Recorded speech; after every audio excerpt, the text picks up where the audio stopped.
सुबह सुबह प्रभु जी दया तेरी नहीं है, रात भर तेरी वफादारी भी। सुबह सुबह प्रभु जी दया तेरी नहीं है, रात भर तेरी वफादारी भी। वर्णन करूं मैं कैसे प्रभु जी, करता रहूं मैं बस तेरी स्तुति।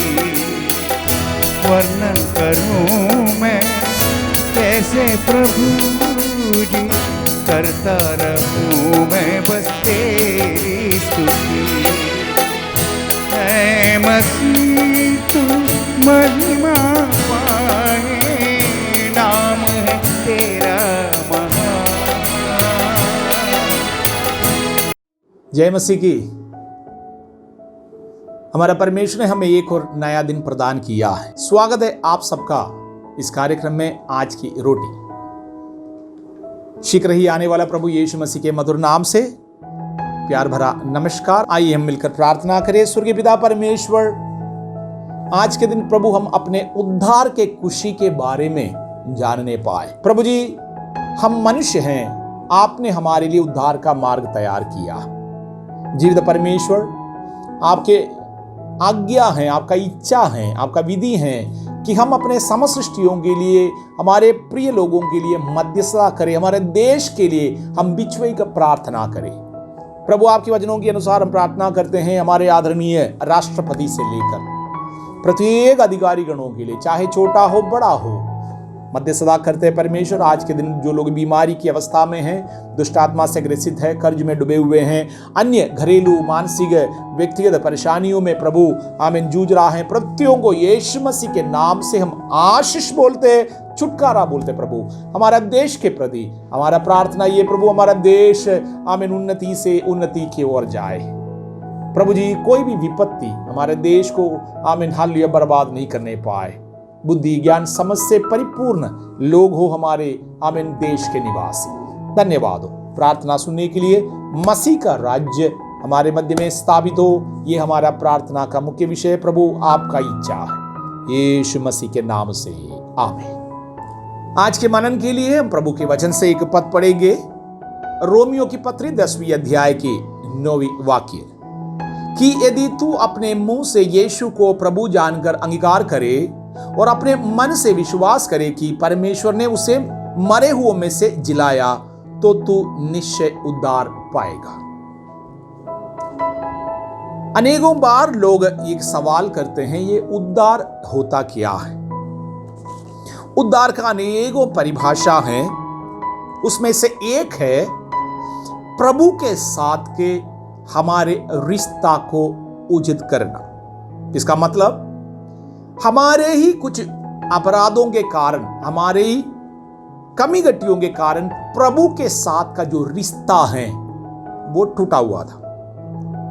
कारण पहला मनुष्य आदम प्रभु के विधियों को तोड़ने के कारण प्रभु ने यही कहा था, जिस दिन तुम पाप करोगे या जिस दिन तुम बुराई और भलाई के विषय में ज्ञान देने वाले वृक्ष के फल खाओगे, उस दिन मर जाएंगे। लेकिन हम देख रहा है मनुष्य आज भी शरीर में जिंदा है, लेकिन एक मरा हुआ आत्मा के साथ चल रहा है। अर्थात मरा हुआ आत्मा का मतलब प्रभु के साथ के रिश्ता जिन आत्माओं का टूटा है, उनके आत्मा मरा हुआ। उसका मतलब उद्धार यदि कोई मनुष्य प्राप्त करे, इसका मतलब प्रभु के साथ के हमारा रिश्ता को उत्तम करना। जब हम कहता है रिश्ता को उत्तम करना, अपने मन के अनुसार नहीं हो सकता। यानी एगो ऐसा चीज है लोग बिना सोचे समझे करते हैं, और उसके बाद जब उनको पता लगेगा कि ये गलती है, मेरे से गलती हुआ, वो माफी भी मांगते, लेकिन करते समय पर उनको नहीं पता लगता है कि वो गलत कर रहा। दो लोगों की आपस में जब लड़ाई हो रहा था, एक व्यक्ति दूसरे को चाकू से मार डाला।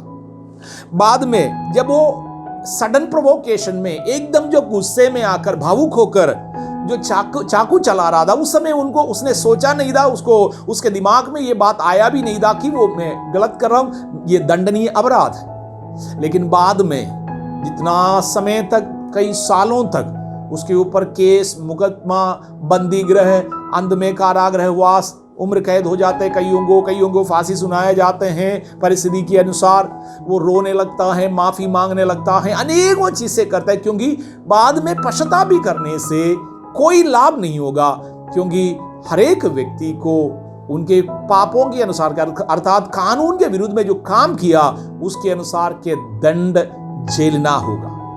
उद्धार में, ये मैंने एक शारीरिक की बात है, संसारिक की बात कहा, लेकिन उद्धार में आत्मीय बातों में भी हमने अपने आत्मा में अनेकों पाप किया है। पाप का मतलब यही है परमेश्वर के विरुद्ध में गुनाह करना। अगर देश के कानून को हम तोड़ते हैं, हम क्रिमिनल हैं, हम गुनहगार हैं। हर एक पापी परमेश्वर के विरुद्ध में कुछ कार्य किया, इसलिए उसका नाम पापी है। प्रभु की अनाज्ञाकारिता के, प्रभु के विरुद्ध में, वचन के विरुद्ध में अनाज्ञाकारिता के काम करने के कारण हम पापी बन जाते हैं, हमारा नाम पापी है। उद्धार का मतलब यही है, टूटा हुआ रिश्ता हम फिर से प्रभु के साथ जोड़े।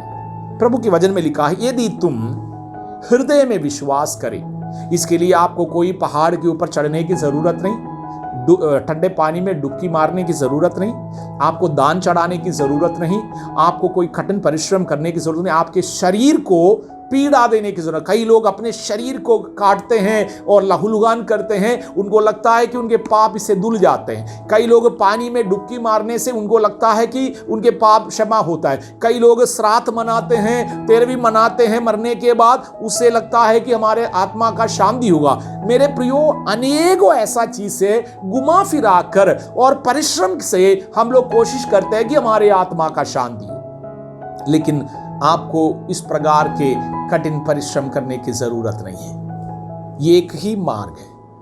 आपको जो काम करना था सब कुछ हमारे प्रभु यीशु ने करा। आपके ऊपर मृत्यु का दंड था, यीशु मसीह मृत्यु सह लिया। अब मनुष्य को, हर एक मनुष्य को इतना ही करना है, प्रभु यीशु मसीह के मृत्यु पुनरुत्थान में विश्वास करना है। इसलिए प्रेरित पौलुस रोमियो को खत लिख रहा है इस प्रकार कहते हुए, यदि तुम हृदय में विश्वास करके मुंह से अंगीकार करें। विश्वास हृदय में क्यों करना होता है? क्या हम दिमाग से विश्वास, अपने दिमाग में अगर विश्वास करें तो क्यों नहीं होगा? दिमाग और हृदय का बहुत ही अंदर होता है। जैसे एक दृष्टांत के रूप में, एक व्यापारी दिल से व्यापार नहीं करते हैं, वो दिमाग से करते हैं। अगर कोई व्यापारी जिस दिन दिल से करने लगता है, उसका व्यापार डूब जाएगा और व्यापार बंद होगा। लेकिन एक माँ, एक पिता अपने बच्चों से दिमाग से प्यार नहीं करते हैं, वो दिल से प्यार करते हैं। इसका फर्क ही है।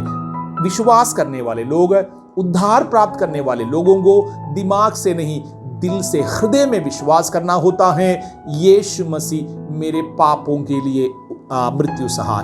जिस समय पर हम उनके मृत्यु पुनरुत्थान में विश्वास करेंगे, गवाही के लिए, हमारे जो गवाही कलीसिया के सामने, दुष्ट आत्माओं के सामने, स्वर्गदूतों के सामने, पुराने नियम के जो संत लोग हैं, अब स्वर्ग में परमेश्वर के साथ है, और पिता, पुत्र, पवित्र आत्मा के सामने हमें अपने मुंह से बोलना होगा कि मैं प्रभु यीशु मसीह के वचनों में विश्वास करता हूं, उसने मेरे पापों के लिए प्राण दिया है। जिस प्रकार जिस मिनट हम करते हैं, हमारे जो आत्मीय पिता हैं, जो शैतान, उद्धार पाने से पहले हम शैतान के युक्तियों के अनुसार चलते थे, शैतान के बुद्धियों के अनुसार चलते थे, इसलिए पाप और मलिनता में पड़े रहते थे। उद्धार का मतलब हम पाप के आत्माओं को भगाते हैं और अपने परमेश्वर को अपने हृदय में स्थान देता है। हृदय हर एक चीजों का शुरुआत है, जीवन का स्रोत है हृदय। इसलिए हमारे पाप हृदय में है, अर्थात लहू में है। उस लहू में, हृदय की स्रोता में, अगर हाल जीवन की स्रोत में अगर हम उद्धार की बातें कर देता है, हमारे जीवन से, हृदय से जो विचार निकलेगा, जो सोच विचार है, वो सब कुछ धार्मिकता का होगा, पवित्रता के होगा, और परमेश्वर के साथ का हमारा रिश्ता उत्तम होता है। इसको कहता है उद्धार। लोग जिस प्रकार समझता है उद्धार वो नहीं है। उद्धार के परिभाषाओं में से एक ही है, जैसे मैंने प्रारंभ में स्मरण दिलाया, प्रभु के साथ के हमारा रिश्ता को उत्तम बनाना और आनंद जीवन के लिए यीशु मसीह के क्रूस के मृत्यु पुनरुत्थान के द्वारा योग्यता प्राप्त करना। आज परमेश्वर आपके जीवन में कार्य करे। इन वचनों के द्वारा आपको आशीष मिले, यीशु मसीह के नाम से।